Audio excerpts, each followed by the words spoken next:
Welcome to episode 2 of the Better or Best podcast. It's your boy, Charles Beloved, sitting with my lovely, beautiful, hair done, nails done, everything did, beautiful, talented wife, Shireen Kirkendall. I'm Shireen Kirkendall, and I am here with my handsome... Oh, we adding this to it now? We're adding. Okay, let me hear this, because I don't get this regularly, so... Handsome, fresh haircut. Oh, yeah, the fade is crazy. Coordination, monochromatic okay, outfit. monochrome, all right. Fine husband.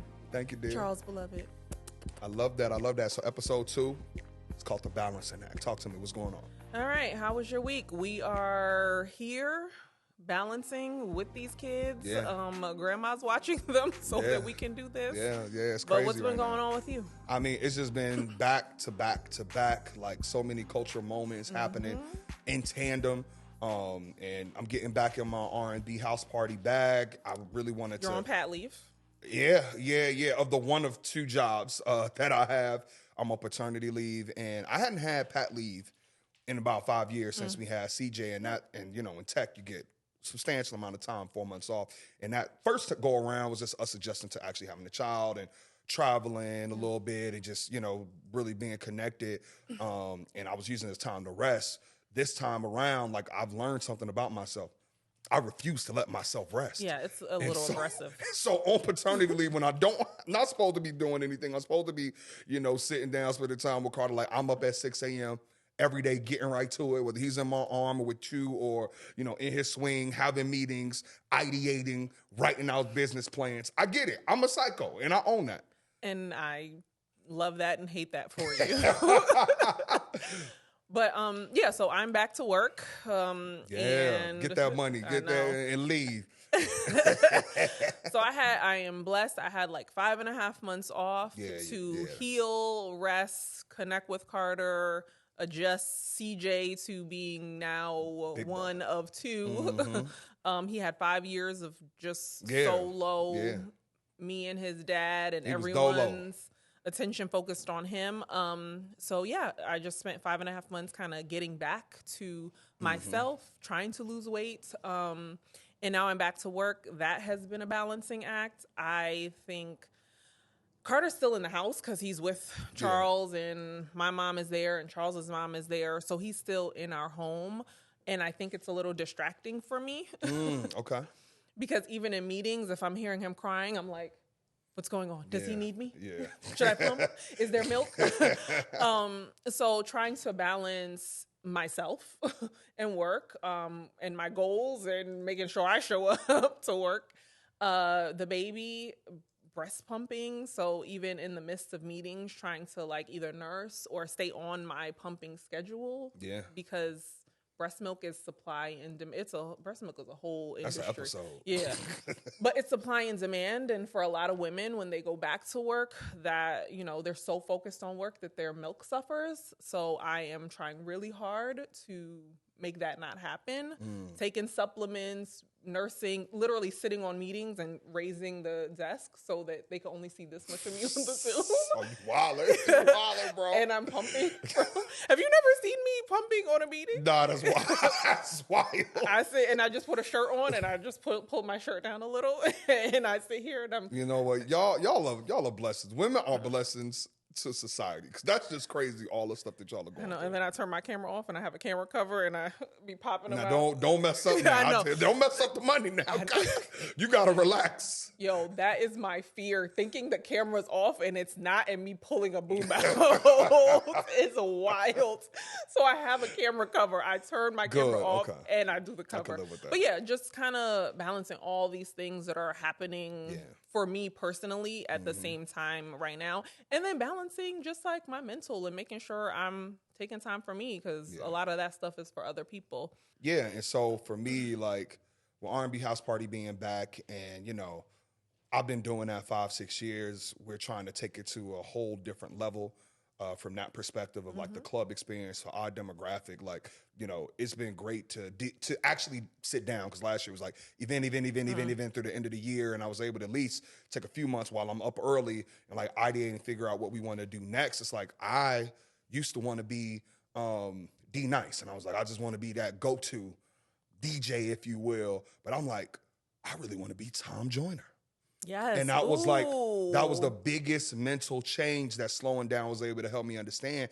Tom Joyner, he put his name on anything. Yes. And my grandma want to go. It could be a let's do the bingo night. It let's could be do a the cruise. cruise. It could be whatever. If you see Tom Joyner, you about it. And so I want to be the Tom Joyner. Because you know what kind of vibe he's going to Because you bring. know the vibe and he's you know gonna what kind of bring. people are going to be You know there. the people that's going to be there. So I want to be the Tom Joyner of our generation. And so I'm trying to branch out from just being the party person. And we're trying to do family trips. We're trying to, no, not trying to, we're going to do family trips. We're going to be able to do conferences, and I'll be able to kind of share this whole other side of me, the business side of me, the CEO side of me, the leader in tech side of me that I suppress publicly because I just like to, show the fun side of me. But like, I have a lot that I feel like I can give and I can pour into people. And so I'm starting to build all of this stuff out. No sleep.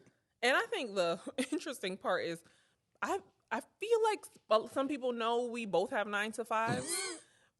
Your Instagram is really your 5 to 9. You curate it so that we don't really talk about work that much. A little bit. You'll see an Insta story. You'll see me post my team here and there. But we're both like 9 to 5 kind of senior leaders. 8 to 6, 7, 7:30. Charles had a direct report on the East Coast, and I was like, the fact that you are up messaging this person at like 8 a.m. their time is nuts. I get it. I'm a psycho, but again, I reward. We can talk about work, but I just, again, like, we have full careers. Both of us, we are balancing that with all these damn kids. I went from having a kid to having a family. When you have two, to having kids, you have a family. Folks be looking at me like, what up, like, they hit me like I'm washed because I got 2 kids now. So Carter's 7 months. What was your process with becoming comfortable with having a second child? Yeah, because I was one and done. You were one and done. And I was like, I'm an only child. I was one and done. And Charles is not an only child. Yeah. He has 3 siblings who he's very close to. He has an older brother that is his best friend, his go-to, his confidant. And I wanted that for my children. It was really just me and my mom growing up, but I wanted my child to have a companion to go through life with. And I didn't think that was necessary. And having had that 3 was siblings. selfish. I love y'all. Selfish. Shout out Mara and Anaya Maurice. Nah, I'm good. But, where the transition kind of changed is, CJ got older. He was adamant that he wanted a sibling. CJ used to go to daycare, and he told his teacher that his little brother was growing. And she came to me, and she was like, CJ says little brother's growing. I said, CJ's lying. He is manifesting that in his mind. There's nothing in the oven. And, I thought having somebody that was named after me, that is like my personality twin, I was like, it can't get any better than that. So why even bring somebody into the world that's not going to live up to the perfection that is my namesake? And I say you're selfish because Charles wanted a boy so badly. He wanted a little mini Charles. Yeah. And he got that at the first go round. Yeah, and I was good. So he was good. And I was like, if we had a daughter, I will already be pregnant. Trying for the boy. I heard you. And then secondarily, like, I think the growth of us, the growth of our household, and, as things started to develop over the last few years, I thought we created space for another child. You know what I'm saying? Child 1 was not easy. We could talk about that. And it took, seeing us in the space where we were still making time for ourselves, where we were still making time for CJ, where we were still making time for our careers, where my business was not slowing down. My business was growing as I was showcasing all these other components and elements to myself. I said, we can add something else to this. And I think that there's going to be room for this child to be loved and be in an amazing household surrounded by, all of our family and friends. And Carter's like, he the young king right now. He the GOAT right now in the streets. CJ also wore his father down. Yeah, he wore me down. Charles loves his son, and CJ, every chance he got, talked about this little baby, this brother. It was a sister, and then it started as a sister, and then I was like, trying to see if he was going to stick with sister. Then he was like, it's going to be a brother. He swapped to brother. But I will say I prayed a lot because we were not on the same page. Yeah. We were literally in different chapters. I was ready to have a second baby. Charles was not. And I had to pray. I said, God, either change my heart or change his. I'm not going to just pray for what I want. I said, whatever your will is, let me either adapt to having one child or let Charles be open to a second. And one day he came between the Lord and CJ, because because I said, I don't want to force you. A child is a big decision. And this was a conversation I had with myself. I never. Yeah, no, I'm listening. I'm learning. Yeah, I never really spoke to you because now I know the prayer for number 3. I just need to go to. I got to take it to the Lord. Listen, now I'm understanding. Lord, I want my girl. Change her heart. Change her mind. You supposed to pray for both. Oh, okay, my fault. Change both of our minds. But yeah, no, I wanted to make sure that we were both on board. Yeah. A child is not like, what are we going to eat for dinner? It is a big responsibility. And I was like, I don't want either one of us to be resentful. I don't want me to be resentful that I never got a second child. And I don't want him to be resentful that I strong-armed him into this second baby. So it took 5 years of us growing, figuring out how to parent one human. Figuring out what that meant for us, figuring out how we split responsibilities to get to a place where we were both comfortable to say yes. And one day Charles came to me and was like, hey, I think we should try to have a baby. And I had an IUD. So I said, take that out. I said, this will not be a slip up. This will be an intentional decision to go. She's like, you sure? You sure? I was like, my appointment's next week. Or you? I was like, let's get to it. And from what my doctor explained, he's like, there's no cool down period like when you're taking the pill. He's like, the minute the IUD comes out, you're susceptible to getting pregnant. So I was like, my man. Yeah, it's go time. Just know, tomorrow I won't have it. So, and I think for us, it was just like, okay, it's time. Let's make the decision. You were very impatient. Yeah. Because CJ happened pretty fast. Yeah. And you wanted... I wanted it to happen pretty fast. Like, I had some parameters around having a second child. I was like, well, we having a second kid, it can't be in this house. My little brother was living with us at the time. We had a smaller home, and I was like, we need to create space. Shout out La Create Space, beautiful decor that we in right now. That was a good segue. I'm here when the sponsors come. That's going to be the plug-in. Be that as it may. I was like, we need space for her. So we was like, okay, we need to plan for another house. Like, we're planners. We need to plan for another child. We need to plan for him to have his own space, him or her. And so when all of those things started to align, it was like, it's go time. And so I figured when you took the IUD out, I'm Steph Curry with the shot. 1 month later, boom, boom, because we were pregnant with CJ. How long after we got married? Like 4 months. 4 months. I thought it was going to be immediate, but I wasn't 29. You weren't 30. She robbed the cradle. Oh, my God. Let me stay on topic. We now 34, 33. And, things were taking a little bit longer than expected. Yeah, like 9 months. 9 months. To get to the 9 months. And I just have a lot of empathy for people who are trying to have children. Like, this is not easy. You can't just wake up, snap your fingers. God bless those that it happens for. But, like, it's trying. It is actual work to make it happen. With CJ, I think we were younger. We were kind of looser with it. But this one, I was like, all right, I'm inching up on 35. So, like, we should do it now. Yeah. So I downloaded apps. I knew the schedule. Tracked it all. Hey, tonight's the night. Tonight is the night. All right, I'm about to go to sleep. I'm like, sleep.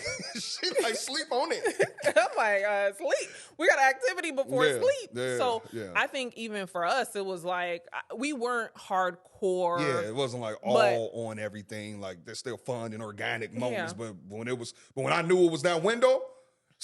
But the window's short. Yeah. And I don't think people realize how short the window is. So he would be like, let's do it tonight. I'm like, we out the window. So this is just for recreational activities. There's nothing going to happen. It's like, damn it. So yeah, it took a lot to get there. We are blessed to have Carter. So how did we go about managing, or how did you go about managing post-pregnancy? What do we want that to look like? How was that different from CJ, and how different our life was? I know we're splitting up our leaves. Yeah. So tactically, and this was a learning experience the first go around. And I would even say, if we think about child one, like your understanding of motherhood, your understanding of what fatherhood for me looked like was just we didn't know. There was not defined. And so we had to struggle to understand what parenting looked like for the both of us. And because I got the space to, see CJ through 5 before we had another one, I think it clicked for you. Like, hey, early on, chances are it's going to be a lot of me. And I'm okay with that. And you, Charles, show up for me in that way.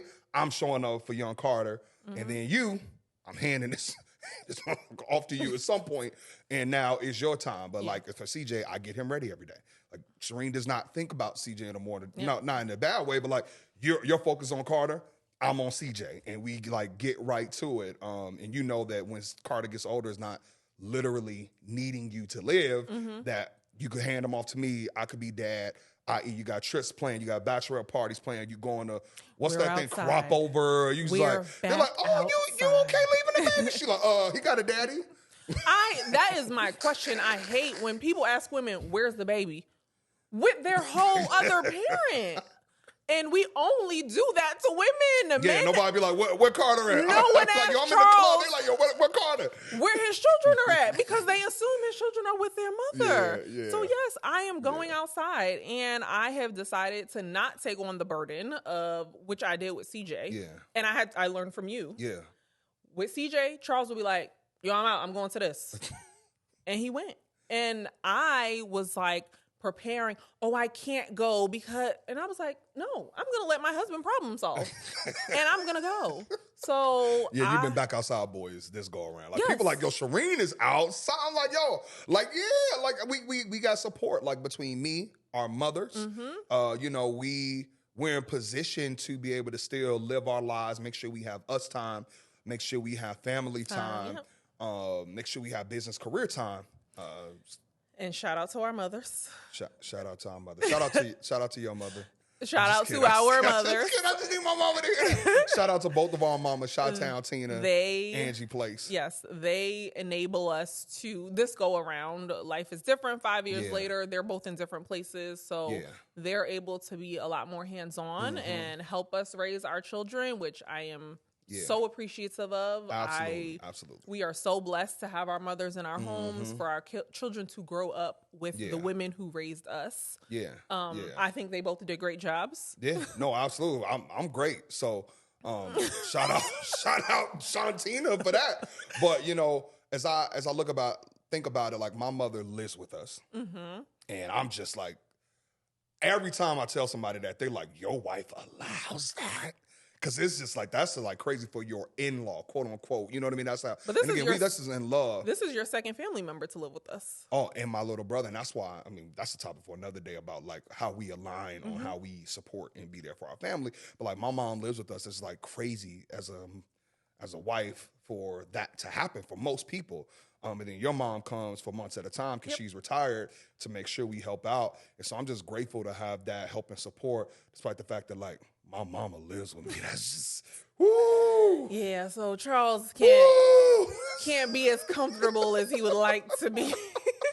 Yeah, man, having your mama live with you, that's But people ask me all the time, they're like, how is it having your mother-in-law live with you? I like my mother. I love my mother-in-law. I will not even say I like her. She is amazing. She's the sweetest woman. We get into our tiffs. I feel like I can be organic and I don't have to put on airs with her. We argue like she's my actual mama, which I love. I love that for us. I think it's different for an actual child to live with their parents. So people are like, how is it for you? I'm like, my mother-in-law respects me. We respect each other. She gives me my space, her and her son. And I think that's like the dynamics of parent-child. And because I argue with my mama. And I had to explain this to my mom. Like, we're in family therapy right now, me, her, my brother, you know what I mean? Just, you know, making sure everybody's good, because it's hard living with somebody, and I need a mediator because you just can't, you know, it's your mama. Like, if you want to be able to get a point across, you can't get a point across to your mama because it's your mama. So I was like, let me get a third party in here so I can kind of filter these messages. But it hit home for me. I was like, my grandmother can do no wrong in my eyes, no matter what. My mama can only do wrong in my eyes, no matter what. And that reverence that I have for my grandmother, I get to see that in CJ. And like, his grandmother can do no wrong. He's obsessed. And I said, Mommy, it ain't neither one of us. It's just it's the relationship dynamics. Because I'm like, he's obsessed with you. I'm out here buying every toy, every trip to Target. You saying no. He like, I want to be with Yaya. He's obsessed with both of his grandmothers. So we were out of town this past week, and my mother was like, CJ slept with me Friday and Saturday. I'm like, CJ sleeps in his bed. He sleeps in his bed. He does not sleep with anyone ever. And she's like, I'm like, you know what? Y'all are cute because one day he gonna not want to sleep with you anymore. Be like, no, thank you. So y'all do that. But so we're ramping up. We're getting ready to start traveling and having our children join us. Yes, I'm so excited. Yes. We're gonna try to do a big trip for CJ's birthday. We're getting passports together for Carter. He is being ingrained into the Kirkendall fabric. Kirkendall plan. Like, we do parenting one way. When we when CJ was born, we had to relocate from New York to the Bay. 6 weeks later. His first flight was 6 weeks. And we never stopped. We had him in Croatia. We had him in London. We had him in Hawaii. It's just like, hey, you're going to get comfortable with this plane now. Yep. And one of the methodologies that I think we adopted without knowing is like, we bring these children into our world. Yep. I'm not bringing my world into yours. So that whole, shit, don't say nothing. My baby's upstairs. No, you gonna learn how to sleep through the noise because your daddy's loud. See, it's what it is. They got a loud parent. We in a restaurant. Oh, he was so good. He was just sleeping. Yeah, because he could sleep through some noise. So I think for us, it was, listen, do what you're gonna do with your children. Yeah. People are so afraid to take their children on flights, and they're like, they're gonna cry. They're gonna cry anyway. Yeah. I'm never gonna see these people on this flight ever again. I do not care. So we flew to Chicago with Carter. Carter does not take a pacifier. Yeah, at all. He refuses. But he's super cool. He like super chill. He's not crying. But Carter has found his voice, and he's loud like his daddy. So he was on that airplane just talking loud, screaming. Not mad, not crying, just having conversation. Expressing himself loudly. And the flight attendant said, does he have a pacifier? No, ma'am, he does not. And I don't care that these people are annoyed with my baby. There's nothing I can do. And that kind of brings me to like my thought of like, what's the biggest difference for you between 1 and 2? Yeah, so I think with CJ and that maternity leave was a lot of like just chilling. Like you were going to work. I was in San Francisco. I didn't really have a lot of people, so I didn't know anyone. So it was a lot of, I had a bad night. CJ was up a lot. We're going to sleep until 11 and cuddling in the bed and waiting for dad to come home. With Carter, I had a bad night, but CJ still got to be to school at 8 a.m. Yeah, It just don't stop. Yeah, so we still got to wake up. We still got to get him together. Charles I did my maternity leave first, so Charles was actually working. So there were some days where he had a 9 a.m. meeting. Yeah. So I'm lugging both boys and dropping CJ off. And by that time, I got Starbucks. I'm up. Yeah. I'm a little sleepy, but... Yeah, and it's that nonstopness of the chaos, if you will, of our household having to. That's like, when we had CJ alone and business booming, I got to be in the streets to throw these events. If I had back-to-back things in New York, I have a very logical wife. That's why I love her. She's like, bro, just stay. We'll FaceTime. We'll get through it. From expenses of flights, from convenience, just stay, whatever, come back next week. Whereas now, I get 14 hours in the city. If I get in, I get out because I feel bad leaving you with all these damn kids. Also, it's a lot of work. Your son be pressing you. CJ be like, so where you going now? So when are you going to be back? When you going to be back? How many times do I have to go to sleep until you're back? Three sleeps and then I'm back. And so for me, that's the biggest change is I want to make sure I get back to my family. I empathize with how much work it is to take care of 2 kids. So, I'm in and out. I'm in that first flight out. I'm red eyeing back. I minimize my time away. And I love you for that. I appreciate that. Thank you. Oh, see, she gets to be sweet on this show. I've never heard that. Just want to be very clear. Charles. She's not nice to me. This niceness is because of better or best. Are you going to lie to these people and say I'm not nice to you? If you know, you know. Wow. It's getting dragged for me. No, Charles definitely tries to prioritize our family, prioritize our time together, especially when we have a lot of travel that we're not including the kids on. It turns into, well, let's now do something fun as a family. And I think you even had to grow into that. Yeah, that was your biggest critique with me, baby one. And it hurt my feelings. Okay, well, the honesty is what gets us here. I think you can. Yeah. Being honest sometimes hurts our feelings, Yeah. but it's not. It wasn't to hurt your feelings. Yeah, yeah, absolutely. So Charles would travel a lot, and then he would come back and sleep. Be tired. Yes, I'm tired. Truth is, I'm tired. Yeah, but you was in the club last night, and you weren't. Truth and you were not I'm tired. So we're gonna go to the zoo today. And so she was like, keep that same energy. Like, you pre-plan all these other things. You don't pre-plan nothing for your son. I know y'all heard. I'm a hard stop that. That one burn. That one let it burn. I think I even said this on EPBK's podcast. Did it hurt because it was I think it hurt because it was true, but it was like you calling that out. I was like, that's an easy adjustment. Like, I can easily plan these sorts of things for my family that I plan for tens of thousands of people. And so that was all the feedback I needed. And it was like, okay, family week this week. Yeah, we got stuff the other 3 weekends. This time we in San Diego. This time we at Universal. This time we going to such and such birthday party. Like, and that has now, been adopted as like a part of how we operate as a couple and with our family. Mm-hmm.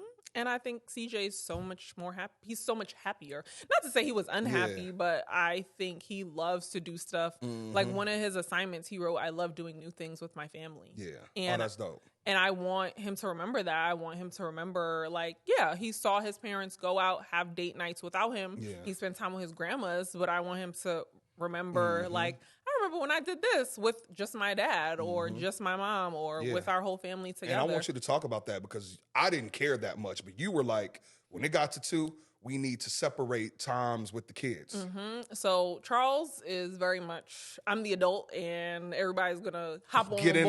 Get in line. So what I say. But I also told you one day our children will judge how we parented. And we want them to, we want to like our report card. We don't know how what we do will affect them. We don't know how we parent, what traumas it will bring out in them. So, obviously we're doing the best we can. Yeah. There's no handbook. But I said, CJ is a sweet, sensitive soul. And I know it's going to be a change for him to have this second person who, honestly, we're going to give a lot of attention to in the beginning. Yeah. How do you make sure it's still special for him? How do you make sure he doesn't feel forgotten? And in those first weeks, he had his moments where he had a couple. We were like, bruh, we right here with you. Yeah. We all left. Me, her, and Carter left the house real quick. It was just like a quick little errand, and my mom was like, CJ, he didn't like that. He didn't like having My mother was like, he kept saying, why would they leave me? I was like, oh my God, we did not leave you. Bro, we ran to McDonald's to get you Happy Meal. We would not leave you. But that communication. It taught us that we need to communicate with him more. Hey, CJ, we're running this errand. We are bringing Carter with us. Would you like to come? Yeah, he gets the right of refusal. And in the beginning, it was yes, I want to come. And now it's a little more like, I'm good. Y'all can go. I'm not missing much. And you specifically try and have and designate with him like, mommy, CJ time. Yep. Daddy, CJ time. Daddy, CJ. Mommy, Carter time. Yeah. Mommy, daddy time. And it's just like we segment it up for him so that he understands. But you want to make sure I have one-on-one time with him. Yeah. You make sure that you have one-on-one time with him. And obviously, as Carter gets older, we'll introduce that to him as well. Yeah, like y'all haircuts or... Oh, he hates when I get a haircut without him. I'm like, bro, I'm not getting your haircut every week. Shout out my barber. You see the fade. But, like, he want to come with me every time. So I went and picked CJ up and said, he was like, where's Daddy? I said, he's getting a haircut. He said, he got a haircut without me. It was the betrayal for me. And then you got home. He said, did you get a haircut without me?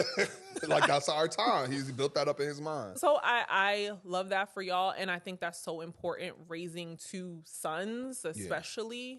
That they have, I want them to reflect on this time with their father. I want them to look back on their childhood and remember their moments with their dad, funny times with their dad. Yeah. And I think you have that with your own father. Yeah. So I think it's so important that we are intentional about laying that groundwork and really making that time, not only for ourselves, but for our children, because one day they're going to grow up and have opinions. Yeah, they will. About how they were raised and about how we parented. And we may not be perfect, but I think we're trying to do it right. Wow, I love that report card. Wow, you smart, girl. You smart. We gonna get a report card. Important. Okay, so as we thought about number 2. Yeah. For number 1, I had a lot of emotional moments, physically. Do you want to say the word? Like, what's the term? I don't think that I had postpartum, but Yeah. I think I had a little bit of baby blues. Okay. I definitely was, looking back, probably a little bit more depressed than I thought I was. It was rough for me. It was rough for me too. But I mean, I can only imagine how rough it is. For I mean, me. But I I was looking at you and I'm like, I have a vibrant, highly opinionated wife from the Bronx. I hated who wants to everything. I mean, I was Every- like, woo-wee. I hated Charles. I hated everything and everyone after I had and not in a I loved my son, but Yeah. the backstory was that we and people saw this on Black Love, but essentially Charles got an opportunity to take a job in San Francisco while I was 8 months pregnant. 8 months. And I had to wrap my mind around not being with my mom, my best friend who was also pregnant at the time. 7 months or 9 months. Yeah. Yeah, back we were to back. planning on raising our children together, and I had to let go of all of that. To move to a place where we know 2 people. Yes, and I was by myself every day. I woke up and Charles left and went to work and had adventures and met new people, and I had this baby. Yeah. Alone in an apartment where I knew no one, and I went to Target and walked around. Literally. Truth is, no, that actually sounds very depressing. I went to Target, I went to the mall, and I used to just walk around just to get out of the house and interact with other humans. And every day I waited for 5 o'clock to come for Charles to tell me he was on his way home. And then sometimes I had happy hours. I'm going out with my But I'm like, I didn't know. I'm going to happy hour. It's going to be so much fun. I'm like, okay, I'm still. Yeah, you got some resentment. Should we play Q Beyonce resentment? Jesus Christ! But I'm still holding on. But I want to give myself some grace in that moment because I was trying to get you out. Yeah. Somebody like I threw what I call a +1 party because I was like, I was getting this new network of friends. Shireen is particular. She might not like these folks, but I was like, if everybody bring a +1. Yeah. She might like somebody at this house to get her out the house. I was trying. You were. But it just, what was going on in your mental? The issue was I didn't know what I needed. So you were trying to solution for me. Yeah. I didn't know I couldn't even articulate why I was upset. You would ask me like, how can I help? And I'm like, I literally don't know. Yeah. And I think for someone who is opinionated and vibrant and likes to go out, I was stuck. Yeah. I was like, I want to give you a solution. Even now, I'm like, I didn't know what to say. I remember us having a conversation one day and you were like, tell me what you need from me. And I'm like, I don't know what I need. And I think that's important for like men who are supporting women through this postpartum time. It's just like, sometimes you just got to be there and just sit there. It's just like, there's no answer. There's no way to solve. You just have to be present and available. You know what I mean? Well, you were a solutioner. So you were trying and that's me and my nature. So it was like disappointing for me when it was like, really, all you wanted was just like my presence. And honestly, sometimes your solutioning created more pressure for me because I'm like, well, now act fine. Because now I'm like, who did you like? Did you talk to anybody? Did you want to go do yoga with them? And you like, relax. But yeah, so I think it was, and even I think, talking to even some of my girlfriends back home, they were like, well, why didn't you call us and tell us? And I think when you're a strong person, it's hard to say to people, I don't feel strong and I'm hurt and I'm broken and I'm lonely and I love this baby, but I feel isolated. I didn't even know how to say that. So even some of my girlfriends were like, well, we would have come. And I'm like, I didn't even know how to say I need someone. And I'm going to start I know, crying. but it's okay. Like one of my best, sorry, I mean, No, go ahead. One of the, probably still the best thing I did for your birthday is when I flew them out. I did it for my ego because I just wanted to make you happy, and you being happy makes me happy. But like your reaction in that video, you literally broke down. And I don't even think you cried that much when I proposed. You was close, but it was like that level. And then I'm looking like, whoa, like she needed this more than I even knew. You know what I'm saying? And yeah, I mean, your sacrifice never went unnoticed. Like until you said it on Black Love on national television in front of millions and let me hear it for the first time, I did not know that you felt the way about, what I felt like we needed to kind of lead our family. You know what I mean? And set ourselves up, God willing, and thankfully for the way that we're able to live our lives right now. But I'm like, I realized that was much harder on you. But so many people told me when we were moving, they were like, you're going to move? like, that's crazy. I wouldn't move. And I was like, but is that selfish of me? Like, because then I'm happy, but he's not happy. So who compromises? Who is the person that bends in this? And I was like, I have to be the one to bend. Like, I don't want to give up my friends, my job. I had to quit my job. Yeah, you were making more than me at that point. Until I got the new offer, you were making more than me. Yeah, so I had to quit my job and figure out where I was going to now work because they couldn't support me working from San Francisco. So it was a lot of uprooting of my own life. But I prayed about it. And even in us being in San Francisco, there was a point where I said, I want to go back to New York. I don't want to be here anymore. And Charles was ready. He was packing our boxes. He was like, we did it. And if now it's shifting, I want to support you. I forgot that I talked to my boss about getting a job back in New York. He talked to his boss. They were willing to transfer him, but my boss wasn't willing to transfer me. And he was like, well, quit your job. I'll, if we got to downsize a little to support ourselves on just my salary. And I was like, that feels wrong. That's not. I had told Charles, I was like, if everything doesn't fall into place, it's my plan and it's not God's plan because God would make it easy. And if he's not making it easy, then I need to stay here in this uncomfortable place because there's something else for me here. And when my boss said no, I came home. I was very matter of fact. I was like, she said no, so we're staying. No, we're not going to New York. And you were like, we can still do it. And I was like, no, we're going to stay. Like, I'm supposed to be here. We're going to stay. Yeah, and now look, we're in LA with two big head kids. Yeah. And we can talk about it more, but I was afraid of the LA move too. On the next episode. The next episode of For Better or Best. Well, we can talk about that later. But I was afraid of the LA move too, and I've never. No, I never knew this. Like, you are good for just coming on platforms and exposing things to me for the first time. Like, at some point, Pillow Talk has to matter. Pillow Talk has to protect Pillow Talk. Like, bro, you never said that to me before. I'm keeping it about the kids. We're going to talk about this offline. Not offline. I'm bringing you into work. Like, he's setting up a calendar invite. That's crazy. Yeah. Okay, give me a tidbit. What's It was the same thing in San Francisco. I had that same fear of we moved to San Francisco and I suffered. Our marriage suffered. Like, so much suffered. And I was like, and you knew people in LA. Yeah. And I did not. This is where I thought we needed to be. And I was like, is it going to be the same thing? Is it going to be him going out and meeting people and me stuck in the house because I don't know anyone and I don't have a network here? Spoiler, it wasn't. Come on, Shireen been outside since we moved. We love it here. Got a lot of new friends and sisters now. And everybody weddings. Like, but I will say I have made so many more friendships in LA that are lifelong than I thought. But I was afraid, and it wasn't on you. Yeah. It was the same. I was just like, is it going to be the same thing? Self-fulfilling prophecy. Okay. And I had that fear, but I knew that I couldn't let fear be the thing that stopped me. Okay. I pray for the best for my family. And sometimes God might be like, all right, well, I'm going to get you out of your comfort zone because my blessing ain't in your comfort zone. So let's go. Yeah. And so as you're coupling 2 straight times of being fearful, having had one that manifested itself in you kind of being in your worst days of your adult life, twice having to give up roles and careers, like, what made you say yes? Like, knowing that you also gave me grace that I was willing to do something back for you, move to New York. Like, I get another opportunity that I think is right for our family. Like, what does it look like to be like a good partner in those moments? Communication, which I was bad at. Okay.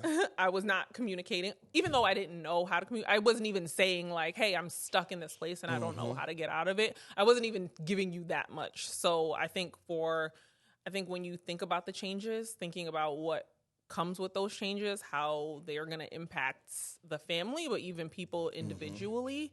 And I think for the LA move, I was like, well, I don't like it here. Something has to be better than here. So going into the approach of like, I'm going to assume that a positive thing is going to happen from this experience was big for me.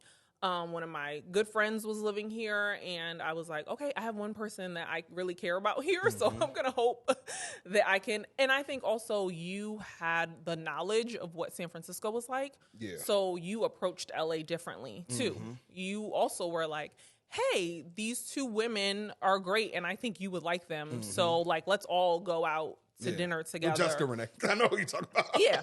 And like us like going to Jessica's house so that I could get to know, because you already knew her, but I could get to know her. And now like I'm more friends with her than you are.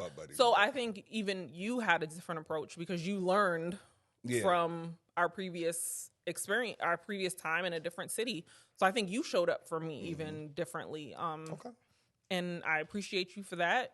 I love you for that. But I think we knew what we didn't know. With San Francisco, we did not know what it was like to live in a new city together or move to a new place. LA, we did know what it was like already. So I think we went in with that knowledge to say like, okay, here's what we do differently. Okay. And that's translated to how we approach all these dang on kids.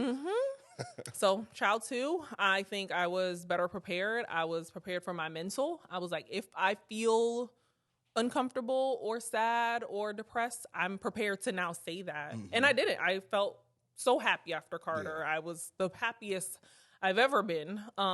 And I was so thankful to be in that space because after CJ, it was so much confusion and sadness that I sometimes feel like I didn't get to enjoy that time with him. So I'm so glad that the second time around, the experience was different, and it was different for us. You knew what I needed. Like I didn't even need to tell you what I needed. You knew what I needed. You were able to step in.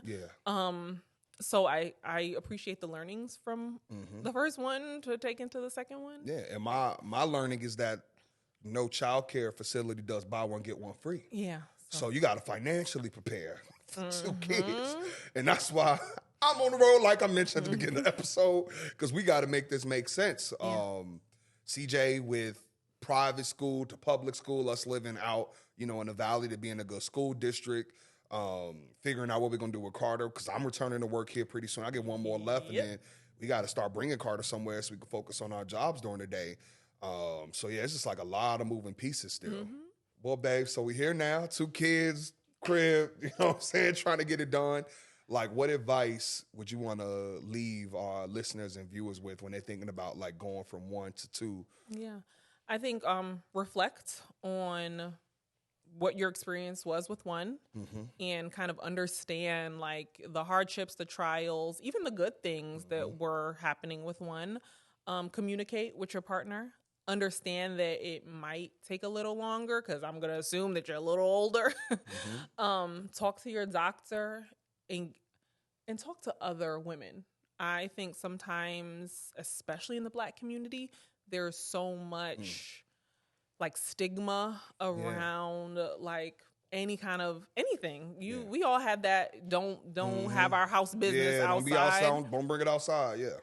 Have your house business a little outside. Have people that you trust that you can talk to about children, about partnership. I think having those like-minded people around you will make you feel a little less alone. I think especially for women, we sometimes can feel very alone in motherhood, and you're not. You're not the only person going through whatever you're going through. So lean on those around you. Preach. Come on now. Be vulnerable. It's hard.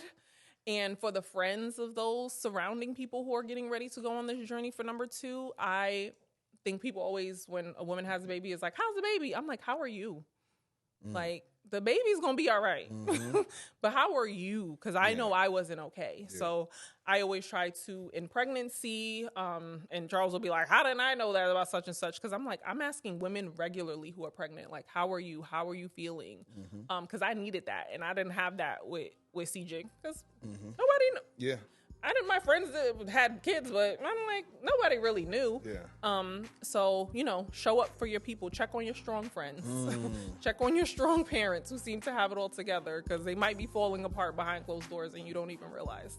So the next thing how you do now that we got you over this podcast hurdle is the book. Because you said RUCT, reflect, understand, communicate, talk. So come on, listener. When we write the book, y'all know I'm always going to try and find a way to monetize this beautiful face.